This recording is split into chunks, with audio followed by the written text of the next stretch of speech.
أبا عبد الله يا أبا عبد الله. أعوذ بالله من الشيطان الرجيم. بسم الله الرحمن الرحيم. الحمد لله الذي لا يبلغ مدحته القائلون ولا يحصي نعماءه العادون ولا يعدي حقه المجتهدون، الذي ليس لصفته حد محدود ولا نعت موجود ولا وقت معدود ولا أجل ممدود، فطر الخلائق بقدرته ونشر الرياح برحمته. الصلاة والسلام على الرسول المسدد المصطفى العمجد المحمود الأحمد، سيدنا ومولانا ومولى الكونين جد الحسن والحسين عاني بالقاسم محمد. اللهم صل على وآله الطيبين الطاهرين المعصومين الذين قال الله إنما يريد الله ليذهب عنكم الرجس أهل البيت ويطهركم تطهيرا. اللهم صل على ولعنة الله على أعدائهم أجمعين من يوم عداوتهم إلى قيام يوم الدين. أما بعد، قال الحكيم في قرآن الكريم: بسم الله الرحمن الرحيم. الذين يبلغون رسالات الله ويخشونه ولا يخشون أحدا إلا الله وكفى بالله حسيبا. صلوات.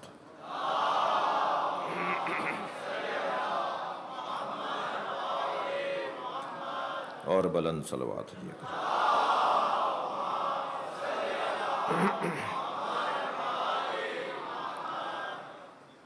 سورہ مبارکہ احزاب آیت نمبر 39.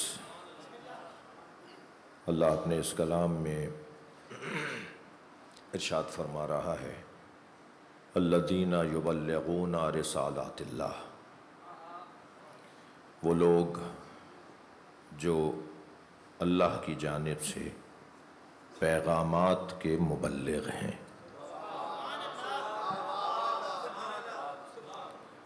الذین یبلغون رسالات اللہ، وہ لوگ جو اللہ کی طرف سے پیغامات کے مبلغ ہیں. وَيَخْشَوْنَهُ، اور وہ صرف اسی کی خشیت رکھتے ہیں. بچوں کے لیے کہہ رہا ہوں، اور وہ لوگ صرف اسی کا خوف رکھتے ہیں. البتہ خوف اور خشیت کا فرق ہے. خوف محترم کا بھی ہوتا ہے اور مردود اور ظالم کا بھی ہوتا ہے، لیکن خشیت صرف محترم کی ہوتی ہے. بڑا روشن فرق ہے. سانپ کا کوئی احترام تو نہیں ہے نا؟ سانپ کا کوئی احترام نہیں ہے، مگر سانپ کو دیکھ کر جو کیفیت آتی ہے وہ خشیت نہیں ہے، خوف ہے. والد کا بھی تو احترام ہے، مگر والد کو دیکھ کر جو کیفیت طاری ہوتی ہے وہ خوف نہیں ہے، خشیت ہے. صلوات پڑھ لیں ذرا محمد.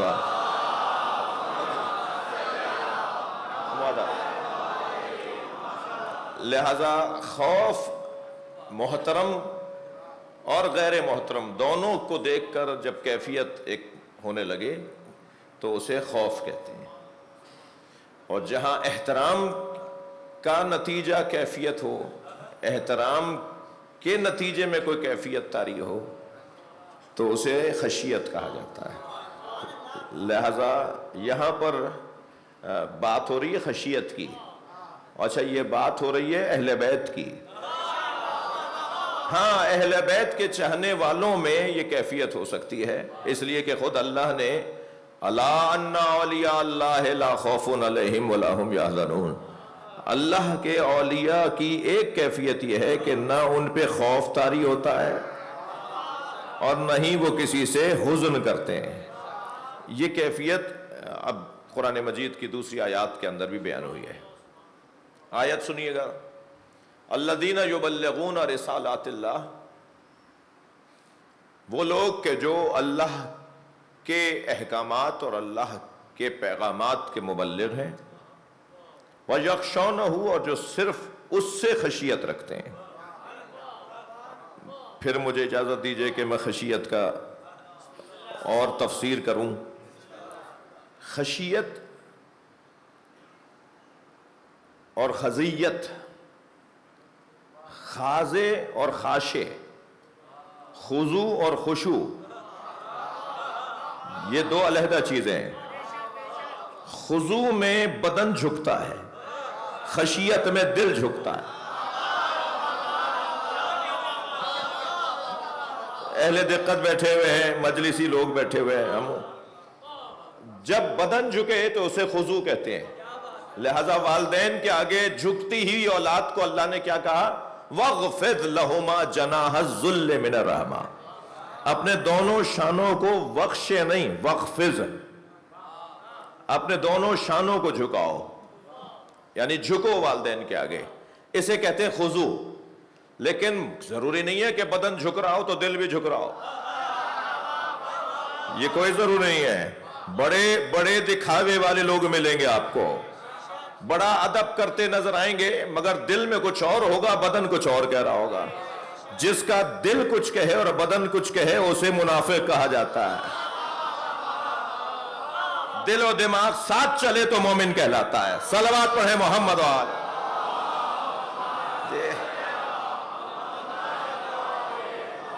دل و اب یہاں خضوع، ہمارے لیے نماز کی کیفیتوں کے لیے کیا ذکر ہوا ہے کہ نماز میں خضوع اور خشوع ہو. خضوع بھی ہو، خشوع بھی ہو. تو خضوع تو بدن کے جھکنے کو کہتے ہیں، جیسے رکوع اور سجدہ کہتے ہیں. یہ رکوع اور سجدہ خضوع ہے. ضروری نہیں ہے کہ خضوع کے ساتھ خشوع بھی ہو، لیکن جب خضوع کے ساتھ خشوع بھی ہو تو پھر وہ ہے نماز صلاۃ خاشعین. کون سی نماز مانگی ہے ہم سے؟ صلوات پڑھے ذرا محمد و آل.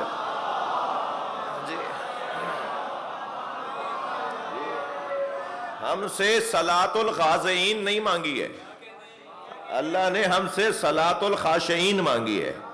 یعنی نماز ایسے پڑھو جیسے خاشعین پڑھتے ہیں، خاشعین کی نماز. اب یہاں وَلَا يَخْشَوْنَ، اب آیت آگے بڑھ رہی ہے. يَخْشَوْنَهُ الَّذِينَ يُبَلِّغُونَ رِسَالَاتِ اللَّهِ. بھائی زحمت فرمائیں تھوڑا سا آگے آنے کے لیے. ایک صلوات پڑھتے ہوئے کچھ آگے آئیے.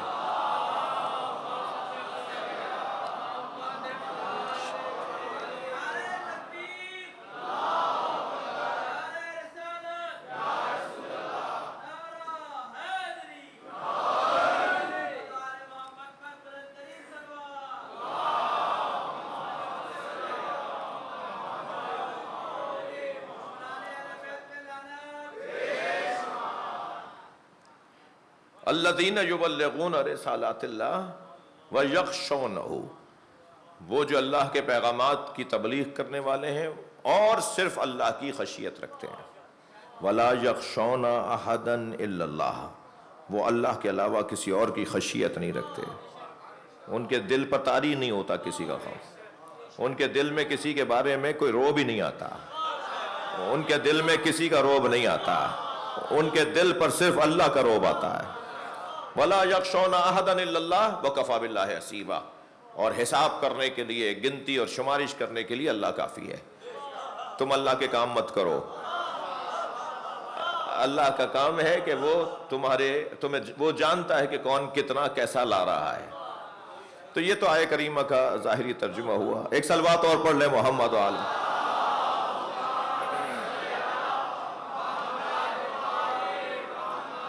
اب عزیزو، میں آج جس عنوان کو اس آیت کے تفسیر کے طور پر لینا چاہتا ہوں وہ یہ کہ دو طرح کی کیفیتیں ہیں، دو طرح کی کیفیتیں ہیں.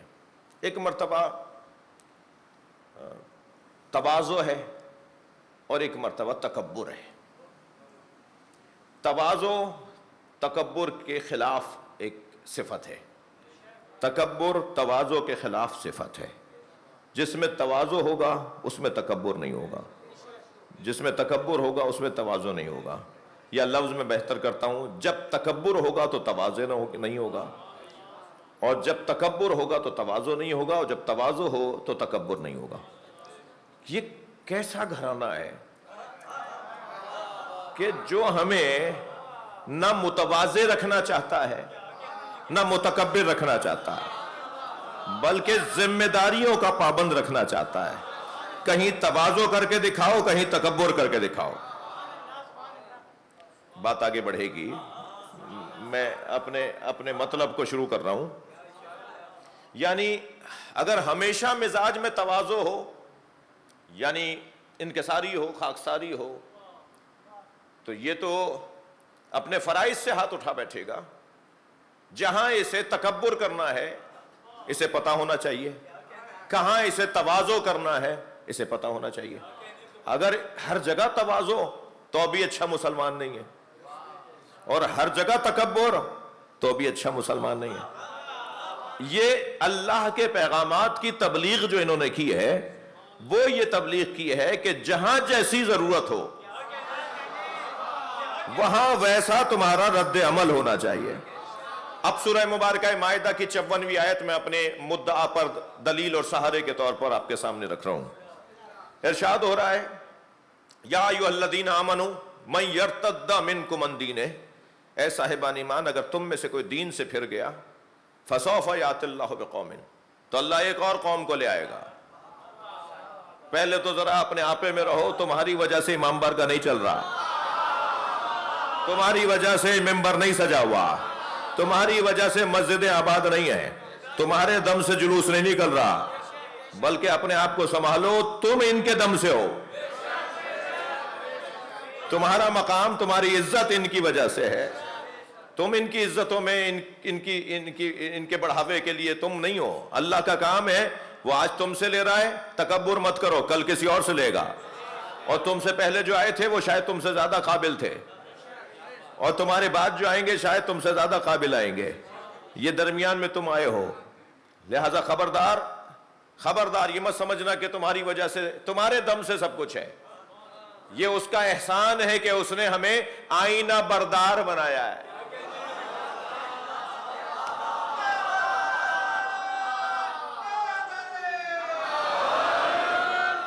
توجہ ہے حضرات کی؟ میں نے ایک لفظ کہہ دیا، میرے بھائی بھی، شاعر حضرات بھی بیٹھے ہوئے ہیں، ادیب حضرات تشریف فرما ہیں. اہل بیت اللہ کا آئینہ ہے. بھائی دقت بڑھائیے گا اپنی. آئینہ کیا کرتا ہے؟ بھائی آپ یقین رکھیے کہ میں کوئی گمراہی کی باتیں نہیں کر رہا، اس لیے گردن ہلانے پہ پابندی نہیں ہے. سبحان اللہ نعرہ یہ آپ بہتوں کے مزاج میں نہیں ہوتا، وہ نعرے کا جواب بھی نہیں دے رہے ہوتے.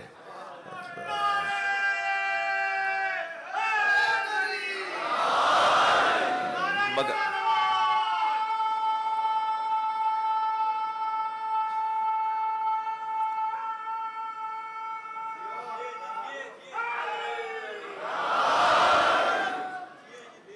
آئینے کا کیا کام ہوتا ہے؟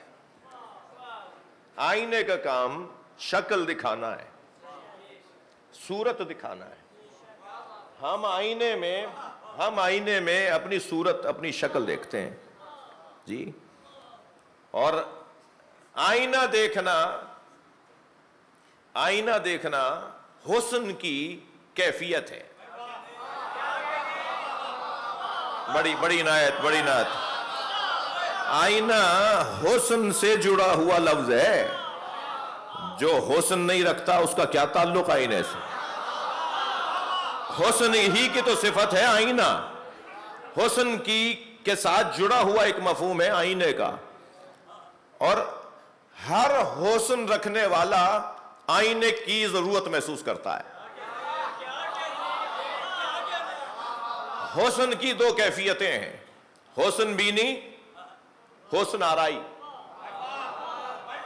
یہ اپنے آپ کو بھی دیکھنا چاہتا ہے اور چاہتا ہے دوسرے بھی دیکھیں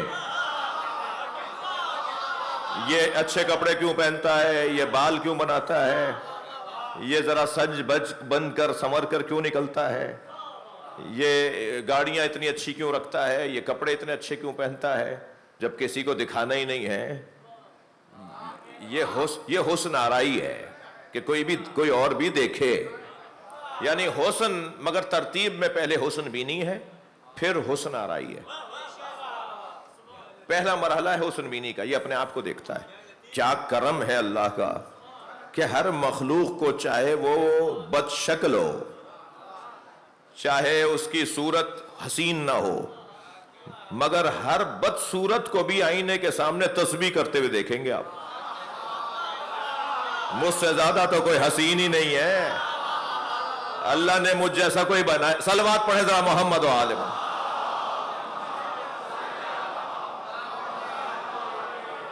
بلکہ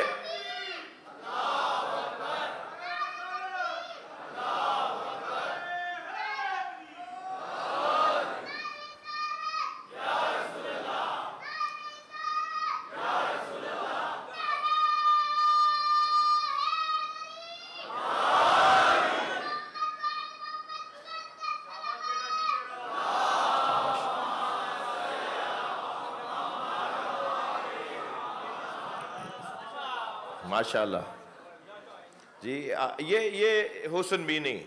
ہر شخص موٹی ناک والا, چندھی آنکھوں والا, چھوٹی پیشانی والا, موٹے ہونٹ والا, وہ بھی کہتا ہے مجھ سے زیادہ حسین کوئی نہیں ہے. وہ کہتا ہے جی میں ہی تو. اچھا کوئی اگر کہہ بھی دینا کہ یار, تو کہتا ہے مجھے دیکھ رہے ہو, اسے نہیں دیکھ رہا, اسے نہیں دیکھا, اسے بھی تو دیکھو. یہ والی باتیں وہ اپنے آپ سے کر رہا ہوتا ہے نا, یہ غیر مسنون تسبیح ہے.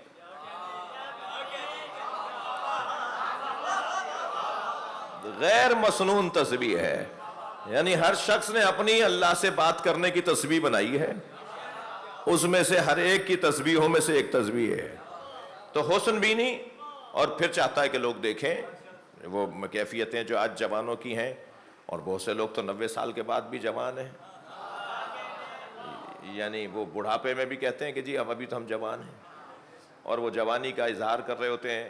اور وہی لفظ تو میں ممبر کی ہی زبان میں بولوں گا, وہی کام ہوتے ہیں ان کے جو کبھی جوانی میں ہوتے تھے. تو ان کے تو جوانی ختم نہیں ہو کے دے رہی. اور کیوں ہو بھائی, ہم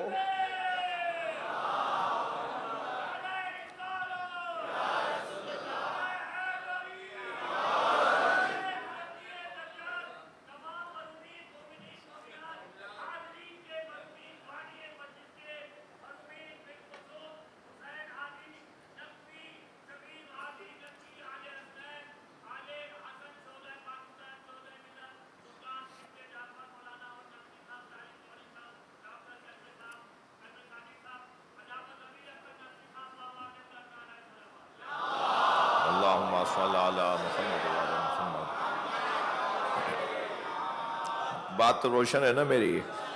تو یہ کیفیت ایک جوانی کی کیفیت ہے, حسن بینی. پھر چاہتا ہے حسن آرائی, لوگ بھی تعریف کریں. تو یہ بات بھی ذہن میں رہے میرے ان بچوں کے, کیا یہ فطری مسئلہ ہے, یہ فطری مسئلہ ہے. اور فطرت جب بے لگام ہونے لگتی ہے تو فساد ہوتا ہے.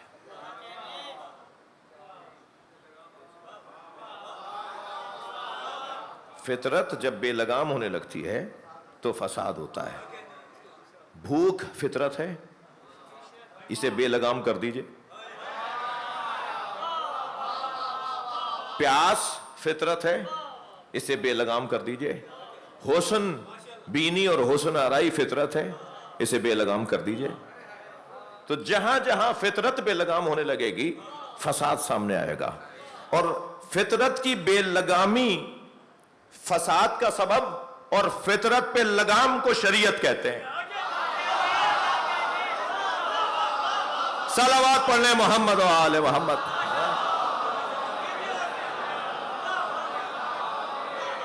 اور بلند صلوات محمد و آل محمد.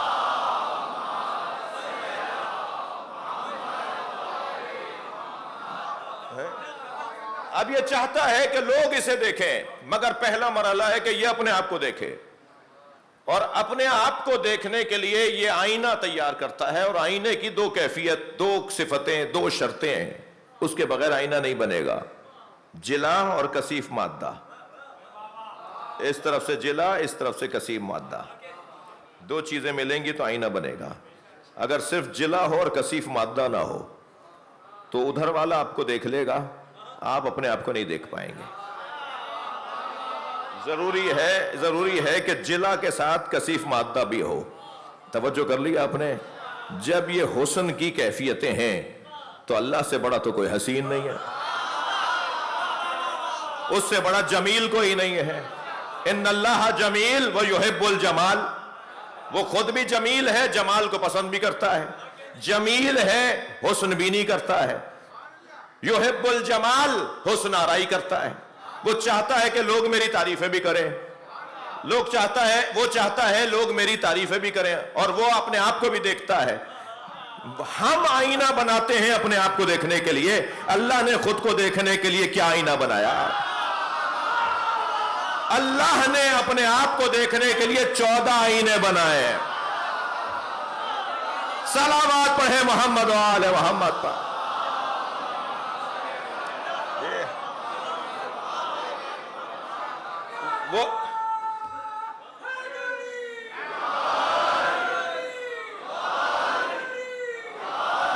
وہ ان آئینوں میں اپنے آپ کو دیکھتا ہے، اور پھر انہی کے ذریعے اپنے جمال کا اظہار کرتا ہے۔ یعنی اللہ کیسا حسین ہے ہمیں کیا پتا؟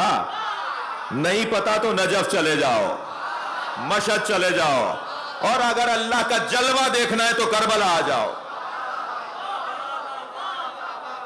جلوہ گاہ صفات پروردگار اگر کوئی سرزمین ہے تو اسے کربلا کہتے ہیں۔ سنگین بات نہ ہو جائے، میں ایک منزل اور آگے آنا چاہتا ہوں۔ سرکار دو جہاں کو معراج کہاں ہوئی؟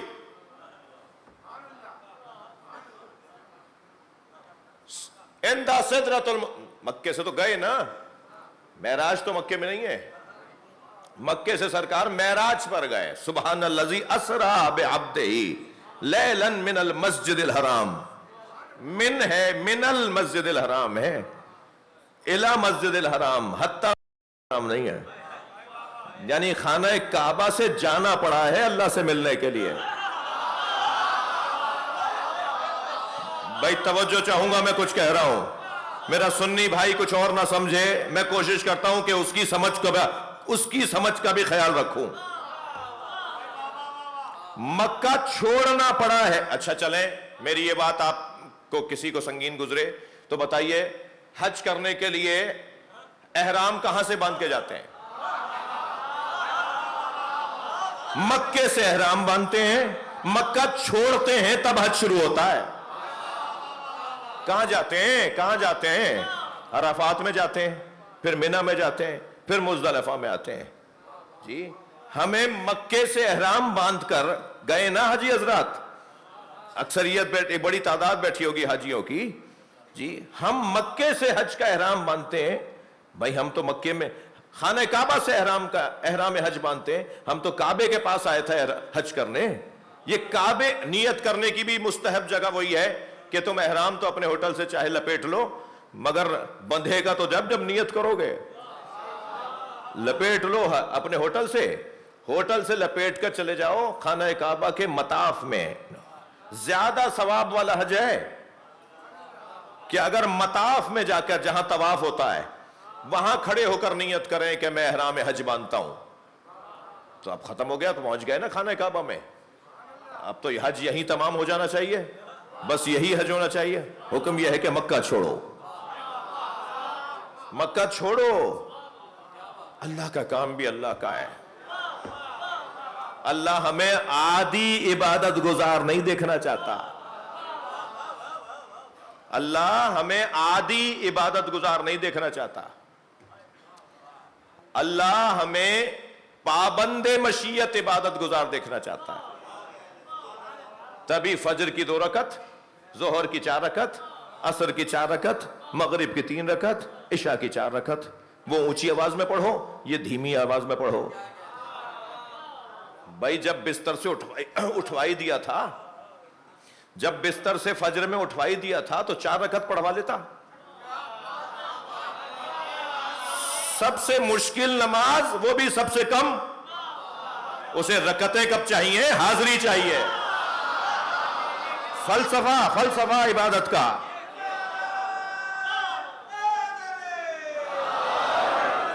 میری مراد ہرگز یہ نہیں ہے کہ اب کل سے 3 رکعت پڑھ لیں، کوئی 2 رکعت پڑھ لے، کوئی 6 رکعت پڑھ لے. نہیں، ہدف وہ نہیں ہے. ہدف کہیں اور کا ہے، کچھ اور ہے. عادی، عربی میں عادت کہتے ہیں پابندی، ایسی پابندی جس کے بغیر گزارا نہ ہو. اب میں کیا کروں؟ امو میں آپ اجازت دے دیں گے تو شاید سب دے دیں. ایک لفظ استعمال کرنے جا رہا ہوں جو معمولاً ممبر سے نہیں بولا جاتا اور نہیں بولنا چاہیے، مگر اجازت دے دیں. عربی میں عادت کہتے ہیں نشے کو، معتاد کہتے ہیں نشئی کو. بہت اچھا لفظ نہیں ہے مگر میں نے بول دیا. بہت برا بھی نہیں ہے، اردو کا لفظ ہے.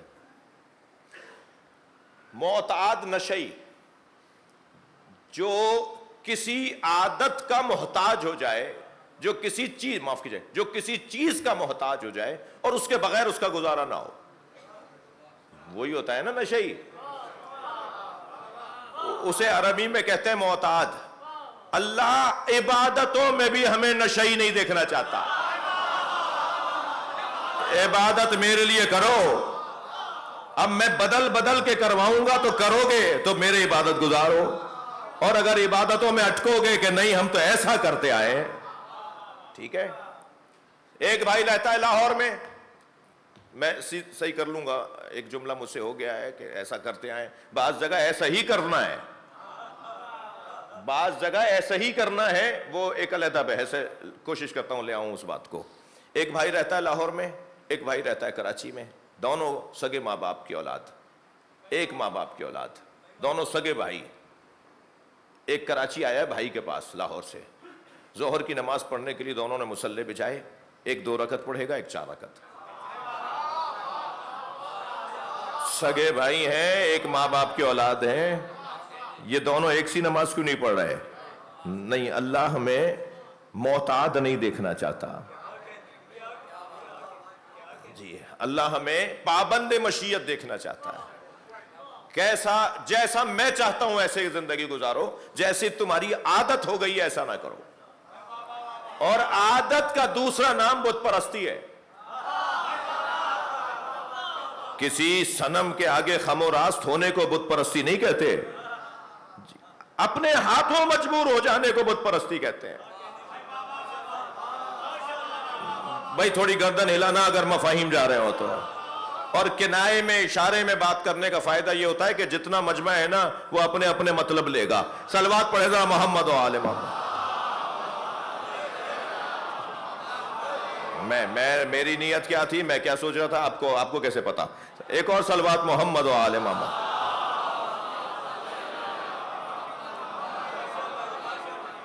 توجہ چاہوں گا.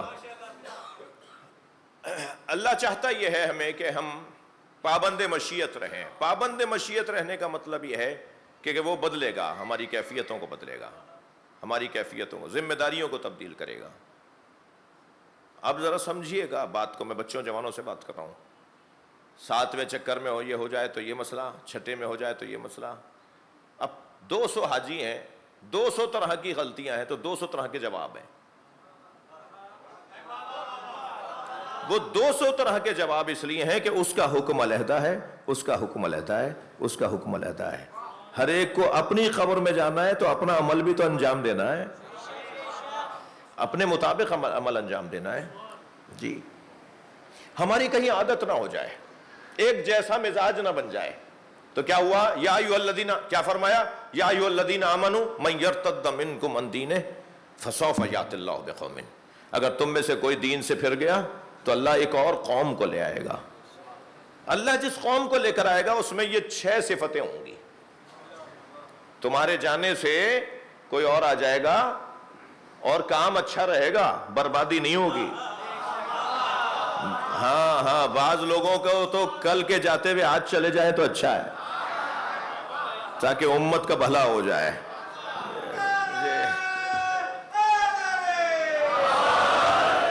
وہ جو 6 صفتوں والے لوگ ہوں گے، ان میں پہلی صفت کیا ہے؟ یحبہم، اللہ ان سے محبت کرتا ہوگا۔ یہ سورہ مائدہ ہے، 54ویں آیت ہے۔ یحبہم، اللہ ان سے محبت کرتا ہوگا۔ یحبونہ، وہ بھی اللہ سے محبت کرتے ہوں گے۔ میرا جو اس وقت مضمون میں مطلب ہے، جو میرا مضمون ہے، وہ تیسری اور چوتھی صفت ہے، مگر سن لیجئے آپ۔ پہلی صفت یحبہم، اللہ ان سے محبت کرتا ہوگا۔ دوسری یہ کہ یحبونہ، وہ بھی اللہ سے محبت کرتے ہوں گے۔ اذلۃ علی المؤمنین اعزۃ علی الکافرین، یہ تیسری چوتھی صفت کو ذرا رک جائیے، میں بعد میں عرض کرتا ہوں۔ پانچویں صفت کیا ہے؟ یجاہدون فی سبیل اللہ، وہ اللہ کی راہ میں مسلسل کوششیں کریں گے۔ خاموشی سے بیٹھ جانا، ہاتھ پہ ہاتھ رکھ کے بیٹھنا ان کا مزاج نہیں ہوگا، وہ کچھ نہ کچھ کرتے رہیں گے، وہ اللہ کی خاطر کچھ نہ کچھ کرتے رہیں گے۔ یجاہدون فی سبیل اللہ۔ اور چھٹی صفت کیا ہے؟ لا یخافون لومۃ لائم، وہ ملامت کرنے والوں کی ملامت سے خوف زدہ نہیں ہوں گے۔ ضمیر مطمئن ہے، ساری دنیا ایک طرف ہو جائے، میں نے جو کیا ہے، ہر شخص اپنے لیے سوچ رہا ہے، میں نے جو یہ کام کیا ہے، ہم اپنے لیے سوچیں گے، اللہ کو راضی کرنے کے لیے کیا ہے؟ میرا ضمیر مطمئن ہے، سب ایک طرف ہو جائیں، مگر وہ کسی کی بھی ملامت سے خوف زدہ نہیں ہوگا، اس لیے کہ اس کا ضمیر مطمئن ہے۔ یہ ہے چھٹی صفت، کمال کی صفتیں ہیں۔ مگر یہاں میرا دل کہہ رہا ہے کہ 6 صفتوں کے حامل لوگوں کا تعارف بھی کروا دوں۔ یہ ان صفتوں میں، اس آیت میں جو 6 صفتوں کے حامل لوگ ہیں، ان کا تعارف بھی ہو جائے۔ بعد والی آیت جو ہے نا، سورہ مبارکہ مائدہ کی 55ویں آیت، یہ 54ویں ہے، 55ویں آیت میں ان 6 صفتوں کے حامل لوگوں کا تعارف ہو گیا۔ انما ولیکم اللہ، تمہارا ولی اللہ ہے، ورسولہ، اللہ کا رسول ہے، والذین آمنوا الذین یقیمون الصلاۃ ویؤتون الزکاۃ وہم راکعون، تمہارا ولی اللہ ہے، رسول ہے، اور وہ جس نے حالت رکوع میں زکوٰۃ دی ہے۔ صلوات پڑھ لیں محمد و آل محمد۔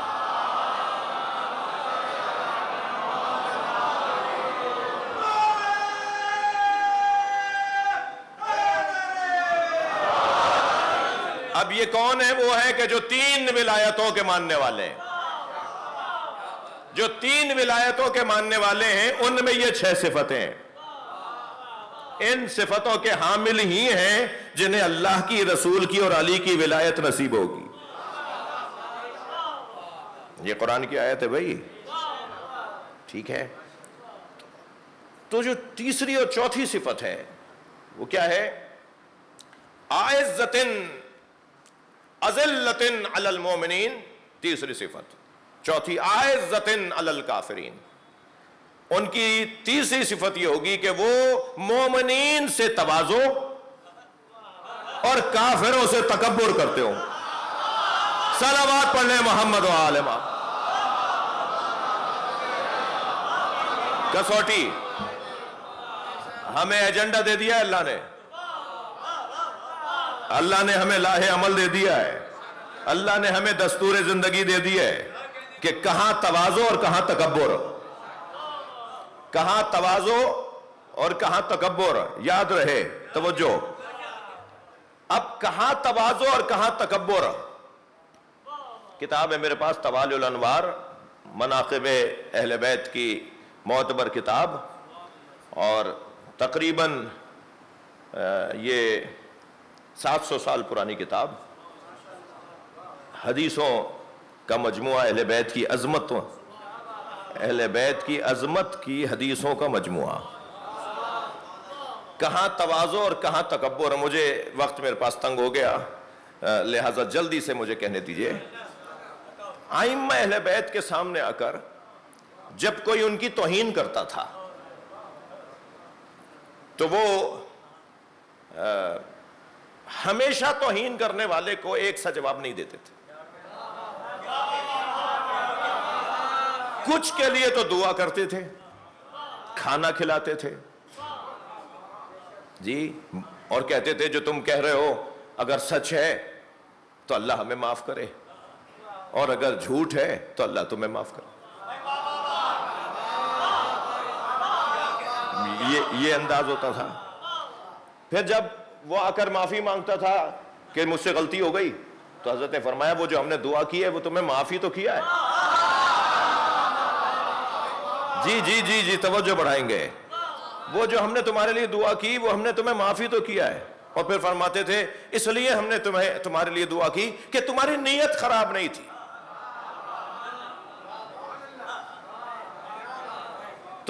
تم جو ہمارے لیے بدتمیزی کر رہے تھے، بے ادبی کر رہے تھے، ہماری توہین کر رہے تھے، تمہاری نیت خراب نہیں تھی، تمہاری سوچ خراب نہیں تھی، تمہیں غلط فہمی تھی، جہالت تھی، عدم علم تھا، تمہیں ایسا ہی بتایا تھا،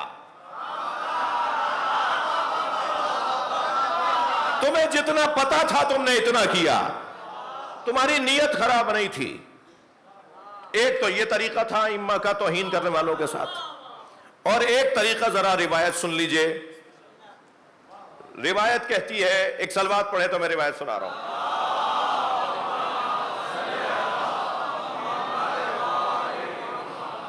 اور بلند صلوات پڑھیں۔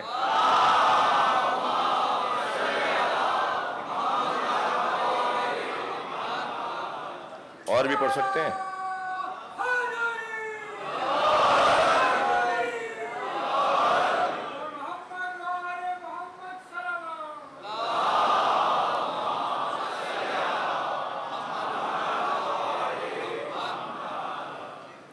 روایت مولانا ذرا نکالیے گا۔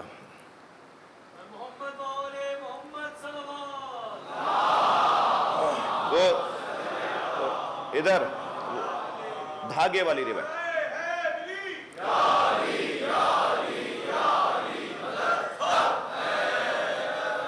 بات روشن ہے میری۔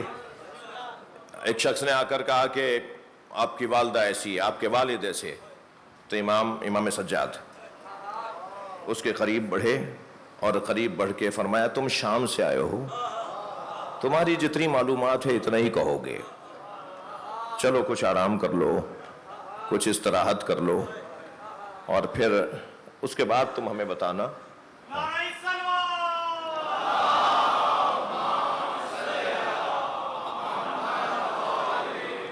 یہ تو ایک انداز تھا یعنی توہین کرنے والوں اور بے ادبی کرنے والوں کے لیے۔ اور دوسرا انداز فی کتاب الاربعین، میں عربی عبارت پڑھوں گا۔ انا بنی مروان لعنہم اللہ تعالی علیہ لما کثر استنقاصہم لشیعۃ علی بن ابی طالب و شیعۃ علی بن الحسین۔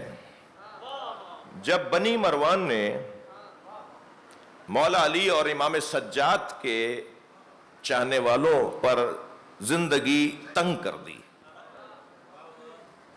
جب امام سجاد کا زمانہ ہے، امام زین العابدین کا دور ہے، روایت کہتی ہے کہ جب بنی مروان نے مولا سجاد کے شیعوں پر، چاہنے والوں پر زندگی کو تنگ کر دیا، شکو الیہم، تو وہ سب جمع ہو کر امام کی خدمت میں آئے۔ شکو الیہ، تو وہ سب جمع ہو کر امام کی خدمت میں آئے۔ فدعا الباقر، تو امام سجاد نے امام باقر کو بلایا۔ امام سجاد نے امام باقر کو بلایا۔ وَأَخْرَجَ إِلَيْهِ حُقَّ فِيهِ خَيْطُ الْأَسْفَرِ، اور فرمایا کہ یہ صندوق اٹھا کے لاؤ۔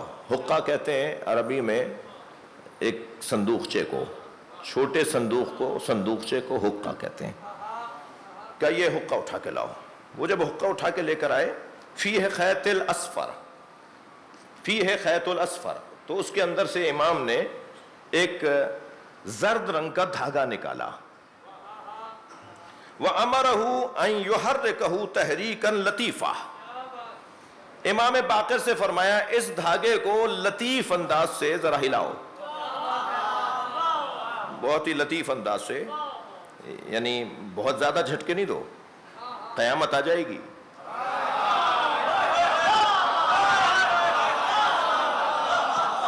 زیادہ زور سے مت ہلانا اسے۔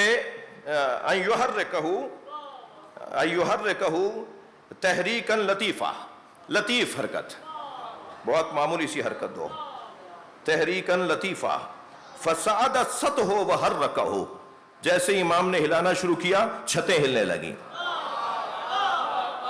چھتیں ہلنے لگی گھروں کی۔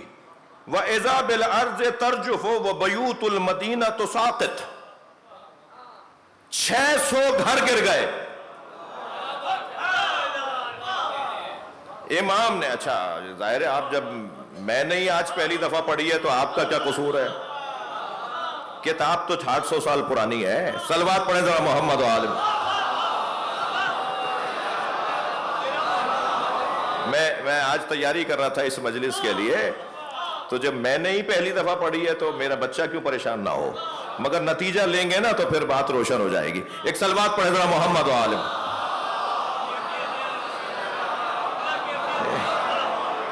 تو کیا کہتی ہے روایت، کیا کہتی ہے کہ وَإِذَا بِالْأَرْضِ تَرْجُفُ وَبُيُوتُ الْمَدِينَةُ تُسَاقِطُ حَتَّى هَوَى مِنَ الْمَدِينَةِ 600 دار، 600 گھر گر گئے۔ ایک مرتبہ گھر گر رہے ہیں۔ وَأَقْبَلَ النَّاسِ حَارِبِينَ إِلَيْهِ، وہ جو مولا کے چاہنے والے تھے وہ مولا کے قریب آنے لگے، جو رہ گئے تھے وہ بھاگتے ہوئے، مولا کیا کریں، ہمیں حاربین الیہ اجرنا یا ابن رسول اللہ، ہمیں پناہ دیں، ہمیں پناہ دیں، اجرنا یا ابن ولی اللہ، اے اللہ کے ولی کی اولاد، اے اللہ کے ولی کے بیٹے ہمیں پناہ دیں۔ فقال ھذا، یہ جب منظر بن رہا تھا تو امام نے فرمایا ھذا دأبنا ودأبهم یستنقذون بها ونحن نقصیہم، یہ ہمارا مقام ہے وہ ان کا مقام ہے۔ انہیں کوئی جا کر خبر دے، انہیں کوئی جا کر خبر دے کہ تم ہمارے چاہنے والوں کو پریشان کر رہے ہو، ہم اتنی سی حرکت اور ارادہ کریں گے یہ ساری دنیا گر جائے گی۔ صلوات پڑھیں محمد و آل محمد پر۔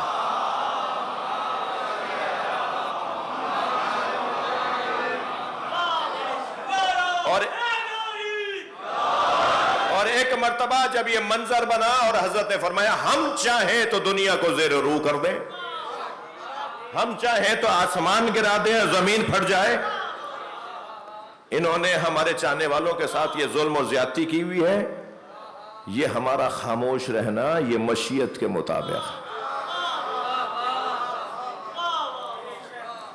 یاد رہے کہ اس روایت کے بعد والی روایت میں پھر ان لوگوں نے جنہوں نے وہ منظر دیکھا، ایسے ہی امام نے ایک اور منظر دکھایا، اور منظر یہ دکھایا کہ وہ مکان پہلے سے زیادہ اچھے بنے ہوئے نظر آ رہے ہیں۔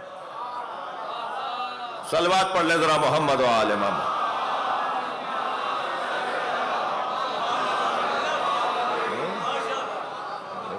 فرمایا زیادہ مت ہلانا اس دھاگے کو جی، تحریکاً لطیفہ، معمولی سی حرکت۔ لہذا انہیں تو فرماتے تھے کہ نہیں کھانا کھا لو، اور جن کی نیتیں خراب تھیں انہیں پھر یہ منظر دکھانا ضروری تھا، تو لہذا کہیں تواضع تو کہیں تکبر۔ صلوات پڑھ لیں محمد و آل محمد۔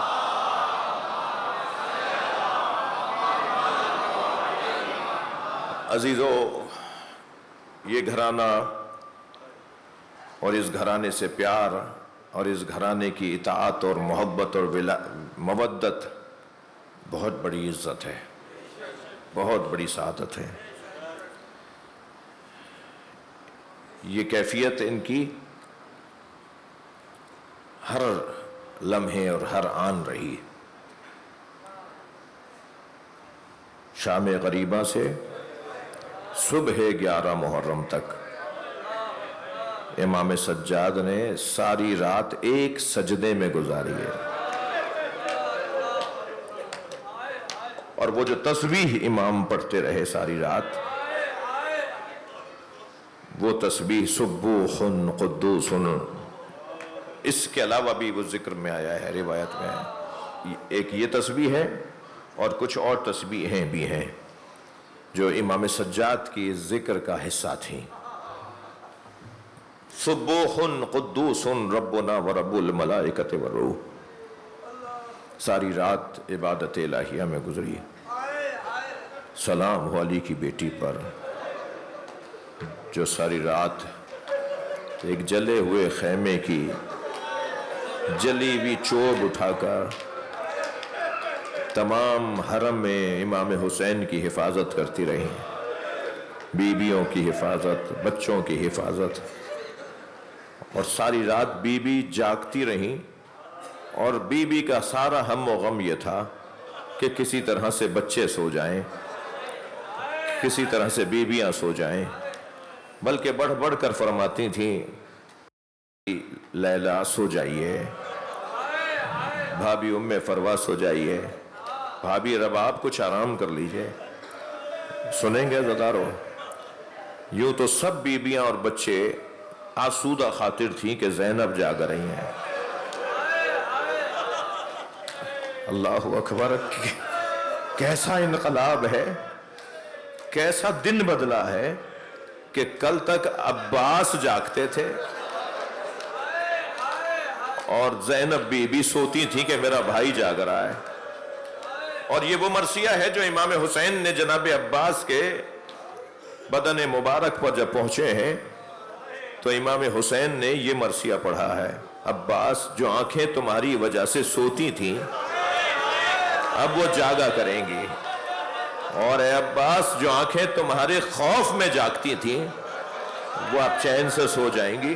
ہم نے عباس کو مار دیا، ہم نے عباس کو مار دیا.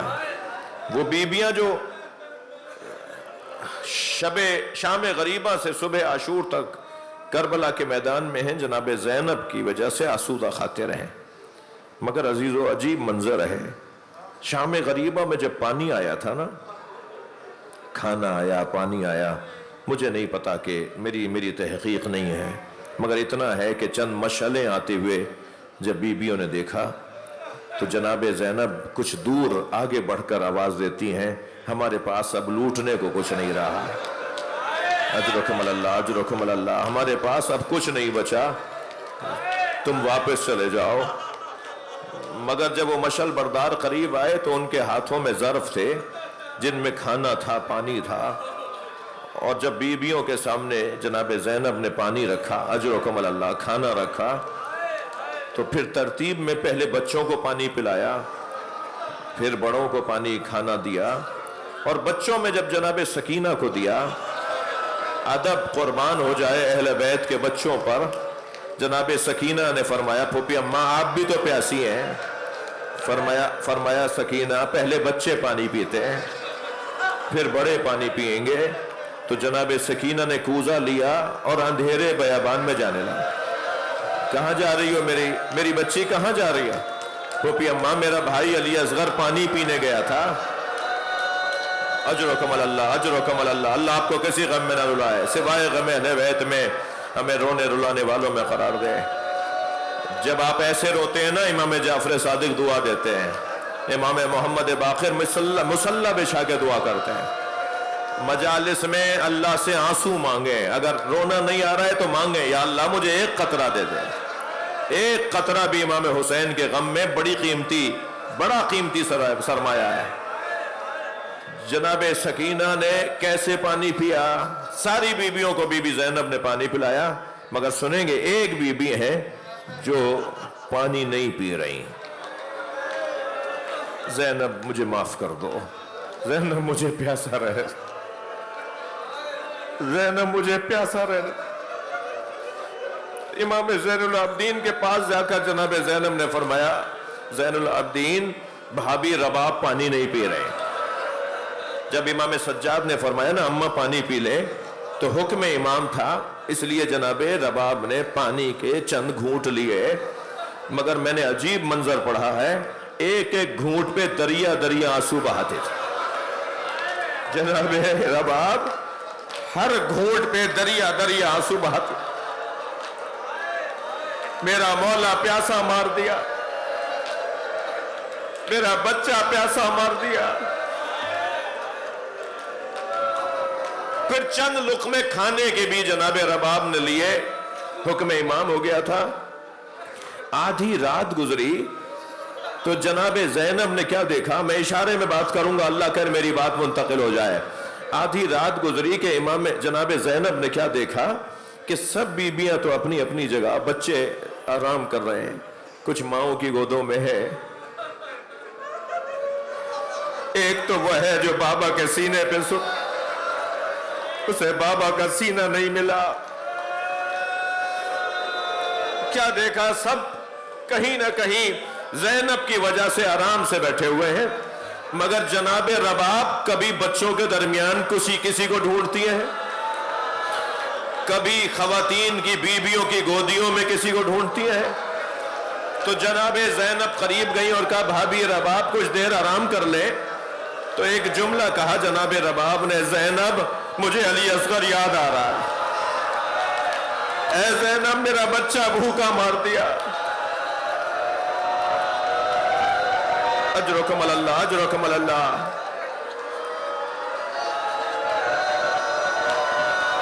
امام زین العابدین نے جب یہ رات تمام ہوئی ہے تو ادھر بیویوں کو اسیر کیا جا رہا تھا، جس کا نوحہ جناب زینب نے پڑھا ہے۔